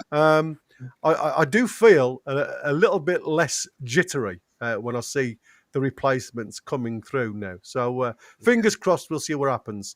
Boys, is there anything else that you one to add. So we've got Bradford at home. When's that game, Win? Do you know? Oh, I didn't say that. It's the week commencing 7th, I think, 7th of September. September. Right, good. Foxy saying patience needed with Sung Soo Park. Doesn't help our fans are hoping him already as he's a superstar. Struggled badly in the K-League too with his final ball. That will need to be worked on, and exactly the same. And that's what I said. I think sometimes we're like a Ferrari without an engine, says Steve. And I think I suppose we're right. We look good until you lift the bonnet. Oh crikey, what's that? You all right? Oh, it's my missus just dropped something on a towel. So there you go. That is another evening done with Talk TV. So on to the next. So we are tomorrow. It's me and you again, isn't it? Tomorrow. Are we doing? If we're doing the 5 o'clock, are we doing the lunchtime? If we're doing the 5 o'clock. Well, I thought we'd probably do both. Okay, so what we do then, we'll come on at lunchtime, just a quickie. We're not going to go and do a 2-hour slot because we'll be back on at 5. And then obviously we are back on at 9 o'clock tomorrow with another panel talking Just all Joe things from Newcastle. Leeds United. With Just Joe talking about the Leeds game and potential lineups. So again, thank you so much to everybody that's been in the chat. Again, thank you for some of you that's kept it very nice. So let's have a look at who we've got. So Matty Gorman, thank you. Sink, thank you. And Jordeezy, thank you so much for your super chats. Thank you to, obviously, my panel, Mighty Win, David, Tim and Corey, before he goes off to work, bless him. And thank you so much to everybody that's watched us today. Please, before you go, please just hit that like button. It's been really good. And who are the lads? Come on then, shout it. Who are the lads? Shout it from the rafters, lad. Lassies and bairns, as I always say. See you tomorrow at 12. Take care for now. Take care, everybody. Oh dear.